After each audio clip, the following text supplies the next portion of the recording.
नमस्कार दोस्तों, हम आपके लिए लेकर आए हैं एक खूबसूरत वीडियो। तो दोस्तों, अगर आप घूमने के शौकीन हो, तीर्थ करने के शौकीन हो, तो हम आपके लिए एक बहुत ही शानदार और बहुत ही अद्भुत तीर्थ का स्थान लेके आए हैं, जिसे कहते हैं मचकुंड। तीर्थों का भांजा कहा जाता है। एक ऐतिहासिक तौर पर तीर्थों के भांजे के नाम से प्रसिद्ध मचकुंड, जिसके बारे में हम आपको बताने जा रहे हैं दोस्तों।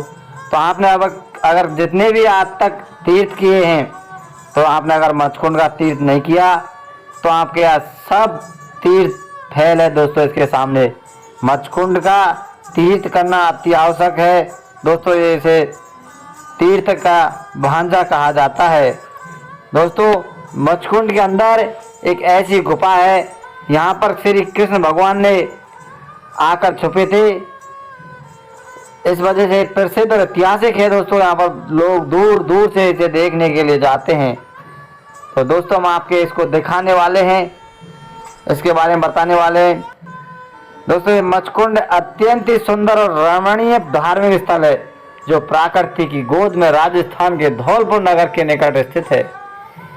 यहाँ एक पर्वत है जिसे गंधमादक पर्वत कहा जाता है। इस पर्वत पर मुचकुंद नामक एक गुफा है।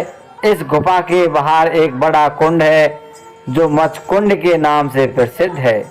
इस विशाल गहरे जल कुंड के चारों ओर अनेक छोटे छोटे मंदिर, पूजा गृह पाल राजाओं के काल 775 ईस्वी से 915 ईस्वी तक बने हुए हैं। यहाँ पृथ्वी वर्ष ऋषि मुनि पंचमी तथा भादों की छठ को बहुत बड़ा मेला लगता है। यहाँ पर भक्त बहुत ज़्यादा तादाद में लोग आते हैं। यहाँ पर हजारों की संख्या में दूर दूर से श्रद्धालु आते हैं। मचकुंड को सभी तीर्थों का भांजा कहा जाता है दोस्तों। मचकुंड का उद्गम सूर्यवंशी 24वें राजा मुकुंद द्वारा बताया गया है। यहाँ ऐसा धारणा है कि इस कुंड में नहाने से पवित्र हो जाते हैं।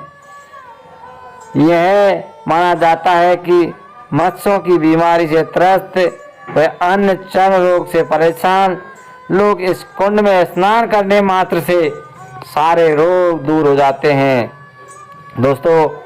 इनमें से छुटकारा पा जाते हैं। इसका वैज्ञानिक पक्ष यह है कि इस कुंड में बरसात के दिन में जो पानी आकर इकट्ठा होता है, उसमें गंधक व चर्म रोग में उपयोग अन्य रसायन होते हैं। यहाँ प्रत्येक माह की पूर्णिमा को आरती एवं दीपदान का आयोजन किया जाता है।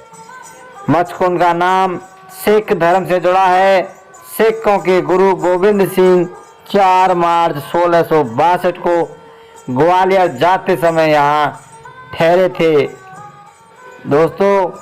यहाँ उन्होंने तलवार के एक ही वार से शेर का शिकार किया। उनकी स्मृति में यहाँ शेर शिकार गुरुद्वारा बनाया गया है, जिसका वैभव अत्यंत आकर्षक और पौराणिक। मान्यताओं के अनुसार भगवान श्री कृष्ण ने काल यमन को राजा मुकुंद के हाथों इस स्थान पर मरवाया था। तभी से इस मचकुंड या मचकुंड पुकारा जाता है दोस्तों। एक बार देवता और राक्षसों के बीच युद्ध हुआ था, जब राजा मुकुंद ही की सहायता से देवताओं को विजय श्री प्राप्त हुई। लेकिन उस युद्ध में राजा का सब कुछ नष्ट हो चुका था। तब राजा मुकुंद देवताओं से अपने ही गहरी नींद का वरदान मांगा। वरदान में निंद्रा में गंधमादक पर्वत की गुफा में जाकर सो गए थे। मथुरा में जब काल यमन ने घेरा डाला, तब अस्त्रहीन होने की वजह से श्री कृष्ण वहां से भाग निकले। भागते भागते उस गुफा में जागो से जहां मुकुंद राजा सो रहा था। काल यमन भी उसका पीछा करते करते उसी गुफा में जा सोया दोस्तों।